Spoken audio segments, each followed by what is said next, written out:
Hey everybody, Dave Nasty over here at Epic Guitar Instruction. How you doing? We're going to have a really good time today learning some Ritchie Blackmore. We are going to cover Black Knight by Deep Purple. This is a great tune, really strong riff, nice bluesy feel, and it's got a good shuffle to it. We'll be able to mess around with some nice scale ideas and just have a solid, nice, short and sweet little lesson. We're going to work off of the 5th position with this opening riff. And this opening riff starts on our E note, and we're working out of the 3rd form of our pentatonic scale. So I'm going to play that just so we have that as a map. This is our 3rd form of our E minor pentatonic. And actually this is where I'm going to say that if you have any questions about scales or information that's going to be coming up as we do this lesson, there is a cool link in that YouTube text box. And it's down below, even while I can do 2 things at once. It's down below in that link down there. And if you click on that sucker, you're going to get something free. You're going to get a coinciding ebook. It's going to have this scale, among many others. And it's going to help you as we go through. And it's a really cool thing. All you got to do is just click on the link that you see below in that text box. It'll give you all the information that you could ask for. You get free stuff too. You get a free video, coinciding ebook.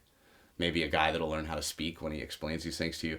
But you get all kinds of stuff. There's free content. It's really good. It's helpful. And it'll be a good aid as we go through our lesson. So as we learn our riff and we get our words together, we're going to start on our E note with our 3rd finger. And I'm going to go from the E to the G. I'm just going to play the riff slowly. Back to the E. To the D. I'm going to reach over and grab the B note on the 6th string.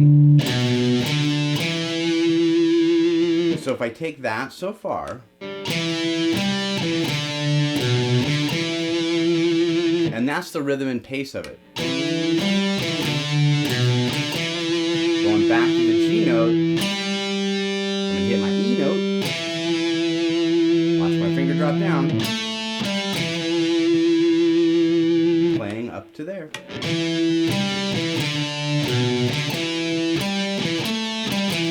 Sound it out. It's one of those really cool riffs right inside the scale sheet. Now we're going to finish it by going D to E.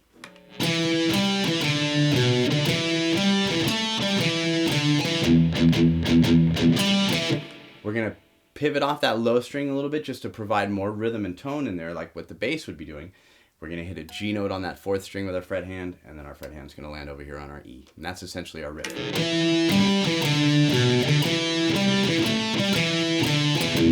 Now we're just going to shuffle along and palm mute with our strumming hand. You can see that I'm palm muting in a way where I don't even have to hold anything with my fret hand. And I'm just hanging on that low string.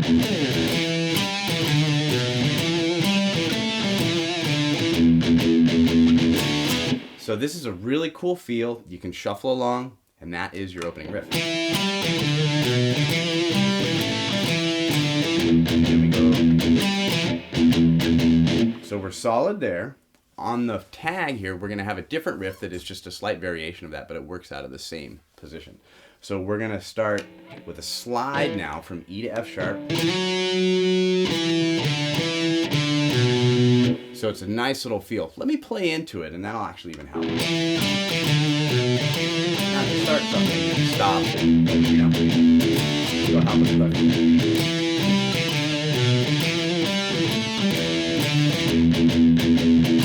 So here it comes.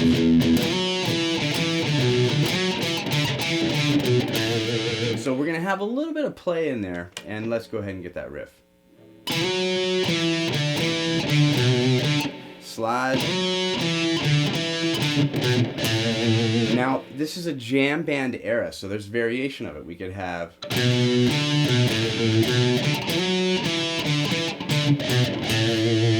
so many little interpretations when I was looking at live footage, things that they would kind of jam and change. That's a little bit more true to the record.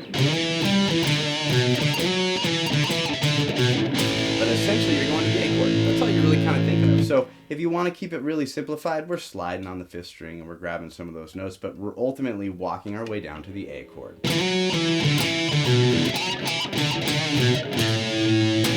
And there's variation back then, and it's kind of fun to go through. So then the next chord we're going to hit is a G. We're going to shuffle on our E, and then we're going to hit a B power chord. And if you have a tremolo bar, you can kind of dip it and get a little bit of vibrato. And albeit that's pretty much most of the tune.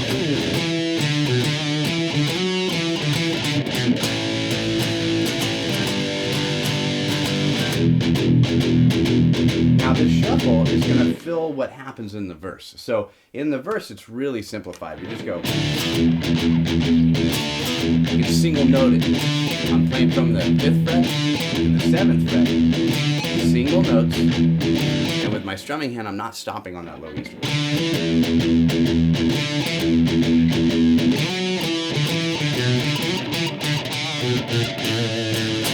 With blues, you get a lot of variation, where sometimes with these scale shapes we could do chromatic notes. And I think when we learn other people's songs, it's important to realize that they put those variations in them themselves.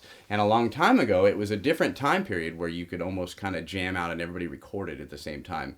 And you had some of that feel that sometimes can get lost in recorded modern music. So that's why we have variation in certain sections. When we go into the solo part, we're going to cap it off and keep it really simple by saying that yes, we're in E, so we can play that E pentatonic scale over our riff, and we can do any licks that we know out of that scale position. And over time, we've shown a ton of videos and a ton of content of stuff that works out of that position. Something that might be a little bit more interesting now is to talk about maybe something like an A harmonic minor scale. Now, this gives you a really unique tone, but it's characteristic of Ritchie Blackmore. And it looks like this in this spot. Let's play.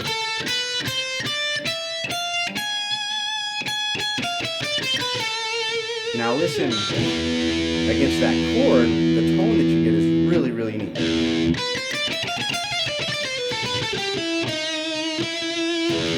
And it's fun to play around with some of these notes that we're getting and some of the things that we can change.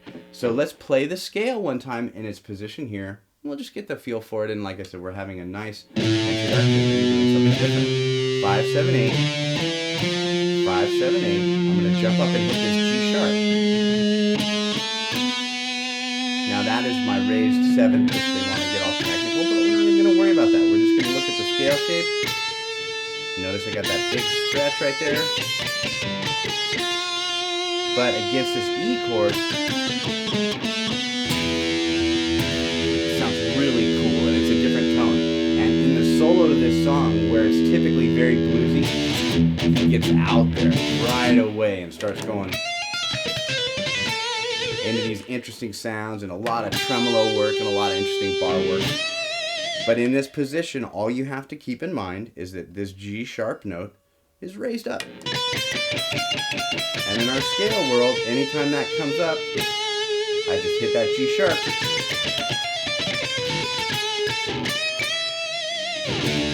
And I'm right in the wheelhouse of Ritchie Blackmore. So I want to leave it up to you to a certain degree to have the song now and jam it out at home. Get lost in it and just take some of that content. It's the easiest way so we can digest so much of what he's done. But we would also like you to do one other thing, and that would be to like the video, click the subscribe button, and leave us a comment of things that you would like us to do in the future. That is really important to us. That way we can provide you with the best stuff. We're filling up our videos here at Epic Guitar Instruction, aren't we, Dave? We Yes, have a sir. lot. We have a ton. A lot. And we don't even know there's so many. But we need your help in getting more. So please subscribe, leave a comment, like the video. Appreciate it. We'll see you next time.